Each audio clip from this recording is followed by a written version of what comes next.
El Cordero de Dios.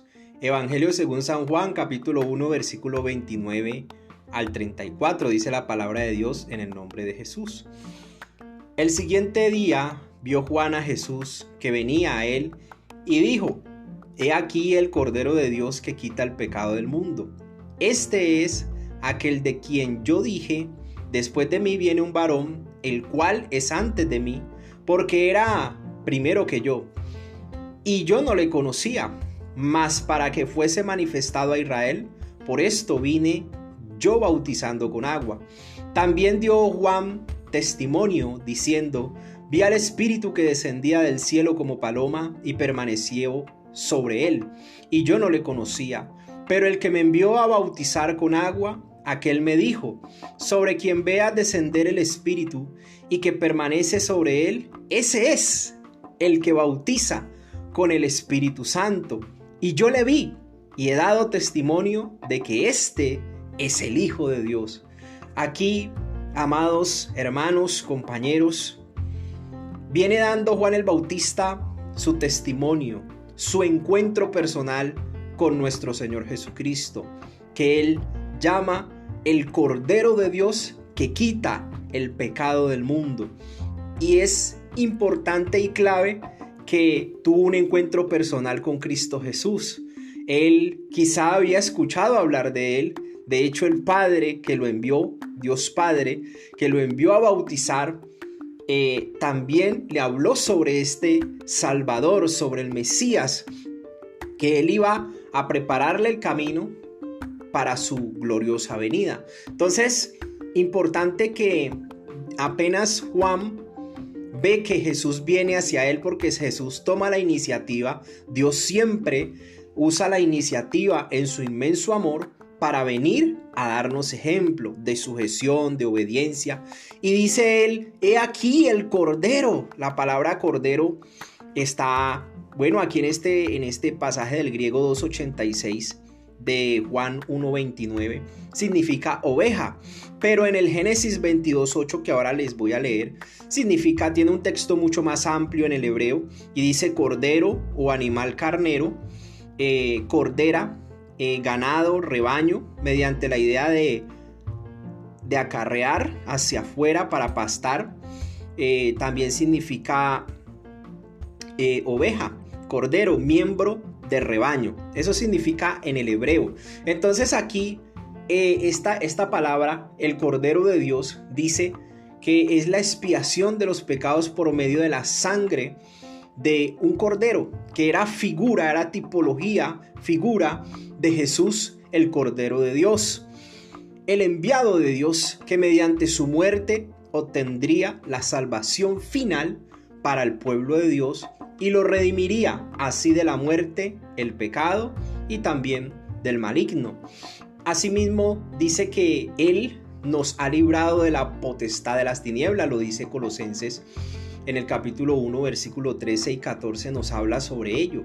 Y cómo él nos traslada del reino de las tinieblas o las potestades de las tinieblas al reino de su Hijo amado, que es el reino de luz, en quien tenemos redención por su sangre y el perdón de los pecados. También habla sobre ello el libro de los Hebreos, en el capítulo 2, versículo 14 y 12, también parafraseando, dice que así que por cuanto los hijos participaron de carne y sangre, él también participó de lo mismo, para destruir por medio de la muerte al que tenía el imperio de la muerte, esto es, al diablo, y librar a todos los que por el temor de la muerte estaban durante toda la vida sujetos a servidumbre. Isaías 53:7 dice literalmente: angustiado él y afligido, no abrió su boca, como cordero fue llevado al matadero, y como oveja, lo que estábamos viendo ahora en el concepto, delante de sus trasquiladores enmudeció y no abrió su boca. Y otros pasajes del Antiguo Testamento sobre sacrificios expiatorios también dice, me gusta mucho el que les había hablado ahora, Génesis 22:8, en este pequeño estudio, y es que dice: y respondió Abraham Génesis 22:8, Dios se proveerá. Dios Padre siempre provee la justificación. Hace un plan, un proyecto para salvar a la humanidad que se había desviado, que se había separado de Él. Entonces Él ideó en su inmensa misericordia, en su inmenso amor, una forma. Él proveerá, provisión de salvación. Entonces, proveerá de cordero para el holocausto. Hijo mío, le estaba respondiendo a su hijo. E iban los dos juntos.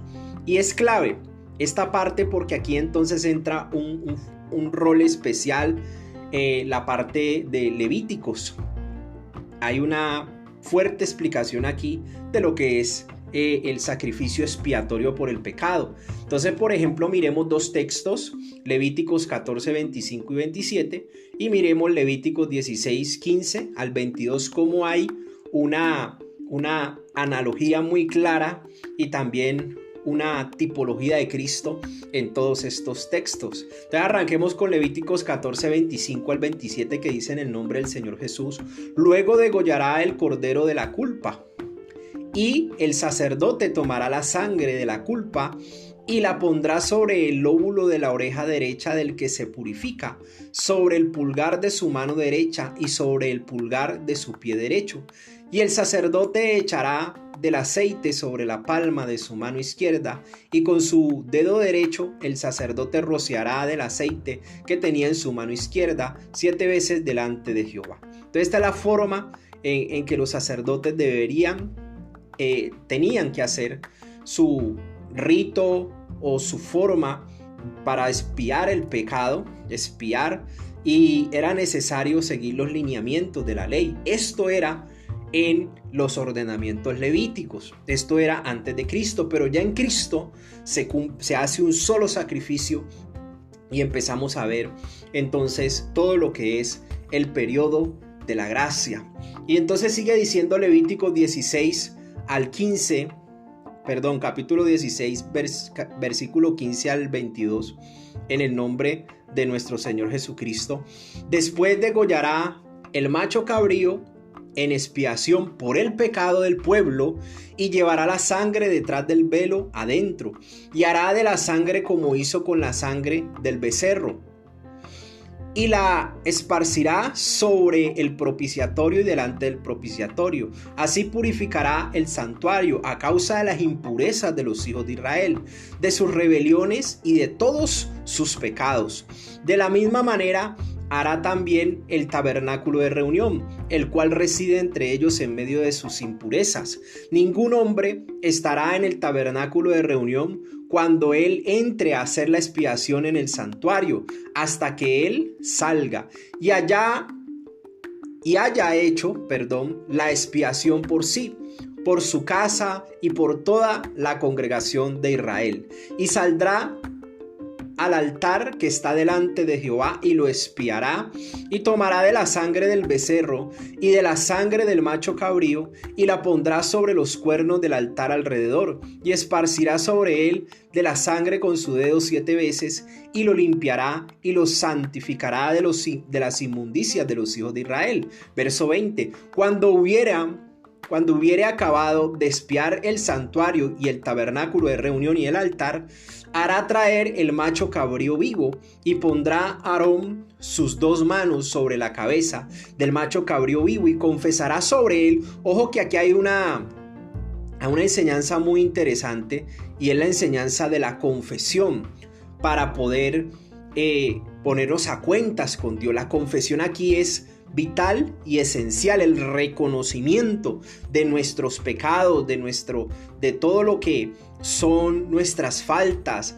todo lo que es el pecado, la iniquidad y sus transgresiones deben de ser confesadas aún en el Nuevo Testamento, porque Él es fiel y justo para perdonarnos, dice ahí primera de Juan 1:9. Dice también: y confesará sobre él todas las iniquidades de los hijos de Israel, todas sus rebeliones y todos sus pecados. Esa palabra todas las iniquidades, todas las rebeliones y todos los pecados es de ponerle cuidado, compañeros, porque nos está diciendo la palabra de que las cosas se deben hacer de manera integral, de manera completa y de manera sincera y detallada. Dice: poniéndolos así sobre la cabeza del macho cabrío, y lo enviará al desierto por mano de un hombre destinado para esto. Es muy importante porque aquí hay una analogía, aquí hay una tipología de lo que haría Cristo en el Nuevo Testamento. Entonces, Cristo representa ese cordero que fue enviado por el desierto y por el mismo Espíritu Santo, y allí es aplicable esta analogía muy precisa en esta forma.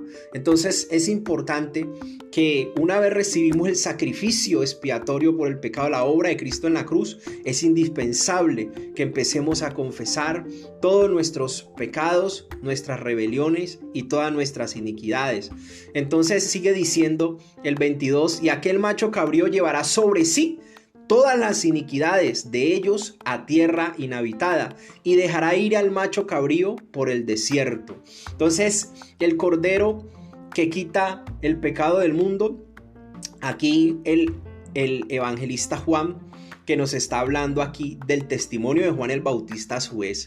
Entonces él nos está diciendo que el cordero que representa a Cristo Jesús en el Nuevo Testamento va a quitar el pecado del mundo entero. La palabra quitar aquí en el griego 142 dice elevar, alzar, por implicación cargar o llevar cargado. Figurativamente, alzar la voz, mantener en suspenso la mente. Por expectación, izar velas, lavar anclas. Entonces, expiar el pecado. Listo. Alzar, llevar, que muera el pecado, quitar, recoger, sostener, subir, tirar, tomar. Son conceptos de esta palabra quitar. Él lo llevó, ¿sí? Él nos los quita a cada uno de nosotros el pecado, y Él lo lleva en la cruz del Calvario y destruye la naturaleza adámica y caída. Y eso es lo que está representando el conjunto de imágenes del Cordero. Entonces culminaría con la visión de Jesús como el Cordero y también como el guerrero apocalíptico que traería el juicio y la victoria universal sobre el pecado y sobre todas las principados y potestades. Entonces sigue diciendo Juan el Bautista en su testimonio en el Evangelio de Juan capítulo 1 versículo 29. Este es de quien yo dije, él dio testimonio de eso. Después de mí viene un varón, el cual es antes de mí. Aquí está hablando de la omnipresencia, uno de los atributos de la deidad, de la omnipresencia de Dios, el cual es antes de mí porque era primero que yo, claro. Y yo no le conocía, muy importante aquí la palabra yo no le conocía, porque fue su encuentro personal con Cristo Jesús. Aquí Juan el Bautista experimentó el encuentro con la Trinidad, estaba en comunión con el Padre y iba a tener el encuentro con Jesucristo, y por tener el encuentro con Jesucristo iba también a experimentar un encuentro con el Espíritu Santo, porque por medio de Cristo es que podemos conocer y recibir el Espíritu Santo. Entonces, el Señor Jesucristo es el regalo de Dios para toda la humanidad. Todo aquel que crea en Él será salvo en Cristo Jesús. Pero Dios nuestro Padre, en su inmenso amor, no solamente nos da el regalo de nuestro Señor Jesucristo para que Él sea sacrificado por nuestro pecado y nosotros seamos libres. Entonces Él nos hace justos porque Él paga y nosotros somos libres. Ya no podemos pagar dos veces por el mismo pecado o por los mismos pecados. Cristo nos pagó la deuda de la maldición del pecado y el castigo y el temor por el castigo al pecado. Entonces es importante comprender de que Cristo es ese regalo para todos, todo aquel que crea. Pero aquellos que van a creer, Cristo entonces le ora al Padre para que envíe otro consolador cuando Él vaya a su presencia y se siente a su diestra. Eso lo dicen los evangelios. Entonces aquí está diciendo Juan el Bautista que Cristo es el agente para bautizar con el Espíritu, porque los que creen en Cristo, entonces ellos son los que van a recibir el Espíritu Santo para que caminen en esta tierra en santidad de la verdad y justicia de Dios, para que puedan ser perfeccionados y para que sean llevados por el camino precisamente de la transformación del alma y la consagración del cuerpo. Entonces el Espíritu Santo empieza a venir a la vida del creyente una vez recibe la bendición, la salvación que es en Cristo Jesús, porque Él es el agente que bautiza con Espíritu Santo, es lo que está diciendo aquí en el testimonio de Juan el Bautista. Y él dice, yo no le conocía, él sabía de él, entendía que él venía a quitar el pecado del mundo entero, pero no le conocía en su experiencia personal. Entonces él ya cuando se encuentra con él, cuando lo ve que Jesús viene a él, de una exclama, este es el Cordero de Dios que quita el pecado del mundo, este es de quien yo les hablé. Aunque yo no le conocía, ahora le conozco porque lo estoy viendo, veo que se cumplió las instrucciones que me dio el Padre, que vendría sobre él el Espíritu Santo y permanecería en él. Entonces se cumplió todo y de esa forma lo conoció. Entonces sigue diciendo el verso 31 de Juan capítulo 1, el Cordero de Dios, mas para que fuese manifestado en Israel, por esto vino, y yo bautizo con agua. También dio Juan testimonio diciendo, vi al Espíritu que descendía del cielo como paloma y permaneció sobre él, y no le conocía. Entonces él tuvo un encuentro totalmente en el saber, en el entender y en el conocer con toda la Trinidad, con el Padre, con el Hijo y con el Espíritu Santo. Aquí lo vemos plasmado y sigue diciendo el verso 33, yo no le conocía, pero el que me envió a bautizar, el Padre, Dios Padre que está en el cielo con agua, aquel me dijo, sobre quien vea descender el Espíritu y que permanece sobre él, ese es, ahí lo vas a identificar, ese es el Cristo, ese es el que quita el pecado del mundo, ese es el que bautiza con Espíritu Santo. Y es lo más importante porque el Espíritu Santo precisamente nos ayuda a vivir en el camino de la perfección, pero también nos ayuda a que nuestra santidad sea perfeccionada en el temor de Dios, en el conocimiento de Dios. Es importante que el Espíritu Santo esté en toda nuestra experiencia personal, en el saber y en el entender, para poder conocer y tener experiencia con Dios nuestro Padre y con nuestro Señor Jesucristo. Como tuvo la experiencia Juan el Bautista con toda la Trinidad, también nosotros podemos tener experiencia no solamente con Dios Padre como ese proveedor, como ese protector, como esa autoridad formativa que viene de nuestro Padre, y ahora somos sus hijos por adopción en el Espíritu. Y también tenemos el Salvador que vino a entregar su vida para justificarnos, hacernos justos, inocentes delante del Padre, porque Él pagó por el precio de nuestros pecados a través de su sangre, y entonces tenemos ahora paz para con Dios. Segunda experiencia, entonces tenemos el Padre, lo conocemos en su provisión, su protección, su autoridad. Claro, la provisión porque envió al Hijo para salvación, la protección porque guardó el alma de la perdición eterna y de la condenación eterna y de todas las afectaciones que lo querían destruir al alma, y en esa autoridad formativa para que nuestro cuerpo sea rendido en sacrificio santo y en sacrificio santo y agradable a Él, y podamos nosotros verdaderamente ser templos del Espíritu Santo. Esa es nuestra relación con el Padre, de provisión, protección y autoridad. Y la relación con el Hijo ya es en su señorío. Vamos a decirle, Señor, vamos a obedecerle, vamos a servirle, vamos a ser sus ministros conforme su voluntad.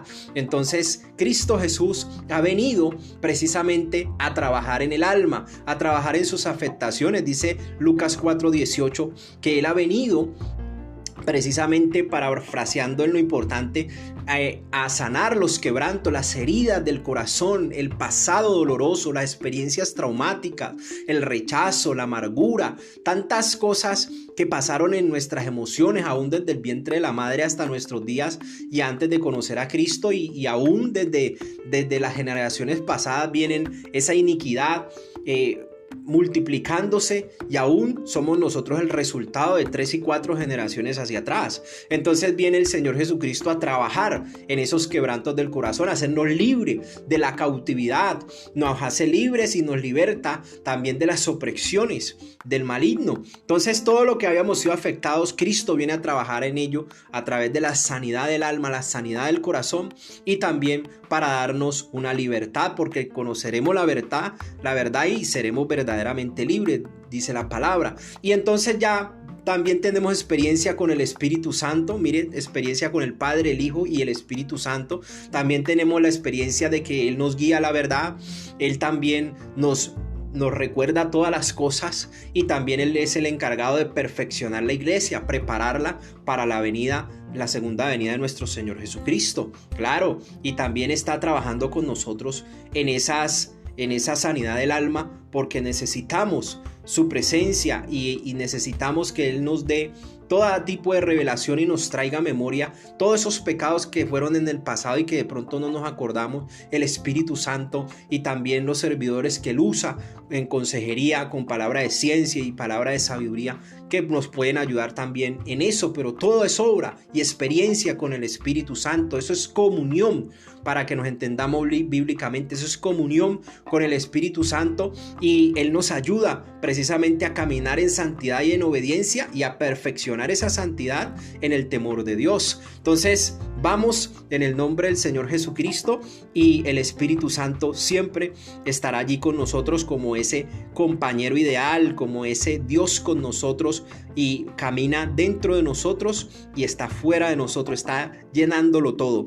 Entonces dice que el verso 33, y yo no le conocía, pero el que me envió a bautizar con agua, el que me dijo, sobre quien veas descender el Espíritu y permanecer sobre él, ese es el que bautiza con Espíritu Santo. Y yo le vi y he dado testimonio. Mire que ahora él dio el testimonio, testificó, declaró de todo lo que él vio. Él dio buen testimonio, declaró como testigo presencial, no de oídas, sino testigo presencial. Aquí dice, yo lo vi, yo estuve ahí con él, él vino a mí, estaba diciendo Juan el Bautista, y vi todo lo que el Padre me dijo, descendió el Espíritu sobre él, y yo no le conocía, pero ahora mis ojos lo veían. Y sigue diciendo que es de esa forma pudo dar testimonio de que Jesucristo era el Hijo de Dios y también el Cordero de Dios. Entonces ya dice que el conjunto de imágenes del Cordero culminaría con la visión de Jesús precisamente como Cordero y también como un guerrero apocalíptico. Dice Apocalipsis 5 del 6 al 13, y miré y vi en medio del trono y de los 4 seres vivientes y en medio de los ancianos estaba en pie un Cordero como inmolado, que tenía 7 cuernos y 7 ojos, los cuales son los 7 espíritus de Dios enviados por toda la tierra. Y vino y tomó el libro de la mano derecha del que estaba sentado en el trono, y cuando hubo tomado el libro, los 4 seres vivientes y los 24 ancianos se postraron delante del Cordero, y todos tenían arpas y copas de oro llenas de incienso, que son las oraciones de los santos, y cantaban el nuevo cántico diciendo, digno eres de tomar el libro y de abrir sus sellos, porque tú fuiste inmolado y por tu sangre nos has redimido para Dios de todo linaje y lengua y pueblo y nación, y nos has hecho para nosotros Dios y reyes y sacerdotes, y reinaremos sobre la tierra. Y miré y oí la voz de muchos ángeles alrededor del trono y de los seres vivientes y de los ancianos, y su número era millones de millones, que decían a gran voz, el Cordero que fue inmolado, este es digno de tomar el poder, las riquezas, la sabiduría, la fuerza, la fortaleza, la honra, la gloria y la alabanza, y todo lo creado está en que está en el cielo y sobre la tierra y debajo de la tierra y en el mar y en todas las cosas que en ellos hay. Oí decir al que está sentado en el trono y al Cordero sea alabanza, la honra, la gloria y el poder por los siglos de los siglos. Asimismo dice Apocalipsis 7:17, porque el Cordero que está en medio del trono los pastoreará y los guiará a fuentes de aguas de vida, y Dios enjuagará toda lágrima de los ojos de ellos. Y también dice en el Apocalipsis capítulo 21, 22 al 23, y no vi en ella templo, porque el Señor Dios Todopoderoso es el templo de ella y el Cordero. La ciudad no tiene necesidad de sol, sino de una luna que brille en ella. Ni de una luna que brille en ella, no necesita, porque la gloria de Dios la ilumina y el Cordero es su lumbrera. Apocalipsis capítulo 22 finalmente del 1 al 3 dice, después me mostró un río limpio de agua de vida, resplandeciente como cristal, que salía del trono de Dios y del Cordero, en medio de la calle de la ciudad, y a uno y a otro lado del río estaba el árbol de la vida, que produce 12 frutos, dando cada mes su fruto. Y las hojas del árbol eran para la sanidad de las naciones. Y no habrá maldición, y el trono de Dios y del Cordero estará en ella, y sus siervos le servirán. Y eso es, compañeros, todo lo que representa el Cordero de Dios. Estamos conociendo precisamente por la palabra, en el saber, en el entender y en el conocer al Cordero de Dios, que ha quitado el pecado del mundo entero a través de su obra consumada en la cruz. Un énfasis especial en el verso 30 habla de que Jesucristo era el varón que venía después de él, pero que fue antes de él. Ya existía antes de él. Estaba hablando de la eternidad de Cristo Jesús. Le hago un énfasis en eso, porque él era el primero. Él es el primero, el principio, el final, y fue primero que Juan, obviamente Juan el Bautista. La frase que quita el pecado del mundo es una referencia finalmente al sacrificio y a la muerte sustitutiva de Jesús, nuestro Señor, para apaciguar la ira divina por medio de la expiación por el pecado y su propiciación, conforme Romanos capítulo 3 versículo 25 dice: a quien Dios puso como propiciación por medio de la fe en su sangre, para manifestar su justicia. Ojo con eso, su justicia. La justicia de Dios es Cristo, a causa de haber pasado por alto en su paciencia los pecados pasados. Aquí quiero hacerle un énfasis en este capítulo 3 de Romanos, el versículo 25, a quien Dios puso como propiciación. Fue propicio, como víctima expiatoria, quiere decir esa palabra propiciación.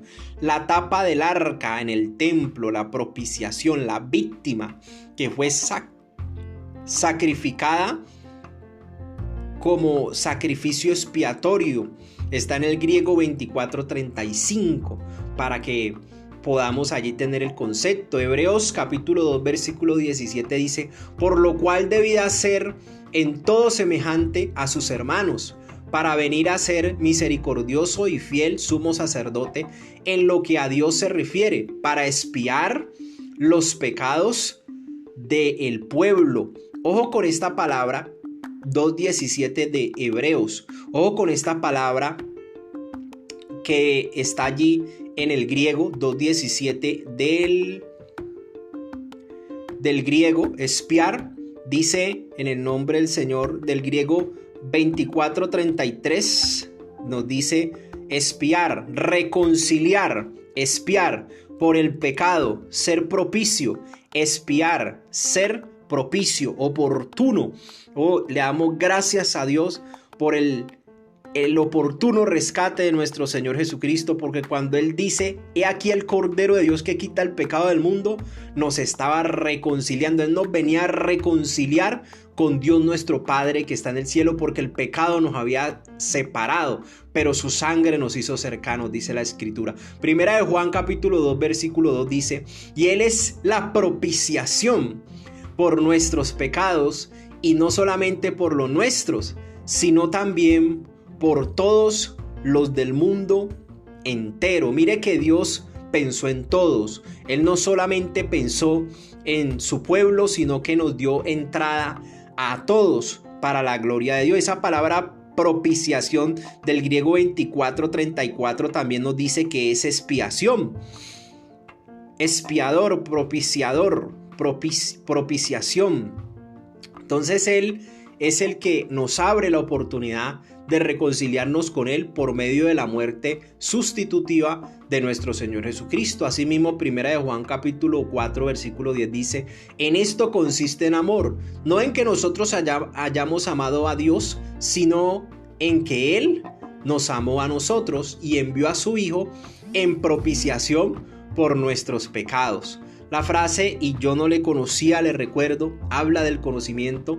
Aquí Juan quiere señalar que no sabía o no se había encontrado, no lo conocía en su experiencia personal en esa parte de él como Mesías. Entonces lo iba a encontrar por primera vez aquí en la tierra, y entonces hasta que vio la señal del verso 32 y 33 de Juan capítulo 1, donde él ve al Espíritu que descendía sobre él desde el cielo como paloma y permaneció sobre él. Entonces ahí él pudo dar testimonio de que ese es del cual el Padre le había hablado. Entonces, en conclusión, amados compañeros, Juan el Bautista fue testigo ocular, presencial, pero también es un testigo que dio total veracidad y con prueba indubitable con su testimonio de saber, entender y conocer personalmente la Trinidad de Dios, a Jesucristo el Cordero de Dios. También dio testimonio del Espíritu Santo que descendió sobre él y permaneció, y también dio testimonio del Padre que le dio todas las instrucciones para que pudiera identificar a su Hijo enviado, amado, a su Hijo amado enviado a la tierra precisamente a salvar a la humanidad por el pecado. Entonces, también es indispensable que nosotros meditemos en esta palabra de verdaderamente si verdaderamente hemos tenido ese encuentro personal con Dios, de poder saber, entender y conocer lo que corresponde a la justificación por nuestros pecados, porque solamente a través de la justicia de Dios tenemos paz para con Dios, solamente por medio de Jesucristo. Y en nosotros debe haber un convencimiento en cada uno de nosotros, como servidores voluntarios, como servidores discípulos, como ministros, en que lo que Cristo hizo en la cruz del Calvario tiene un gran ofrecimiento para cada uno de nosotros, y es el hecho de justificarnos, el hecho de que podamos vivir esa experiencia de la libertad de la culpa y del temor del castigo por haber practicado el pecado. En síntesis, lo que le quiero decir, una experiencia real y triunfante sobre el pecado es precisamente conocer, saber, entender y conocer lo que es la justificación, que entendamos que Jesús vino es a hacer su obra gloriosa y a que nosotros podamos conocerlo a profundidad. Entonces lo vamos a lograr a través de la enseñanza bíblica y a través de la palabra de Dios. El Espíritu Santo nos va a permitir tener esa conciencia reeducada. Vamos a poder saber, entender y conocer a la Trinidad completa y sobre todo al Cordero de Dios que quita el pecado del mundo entero.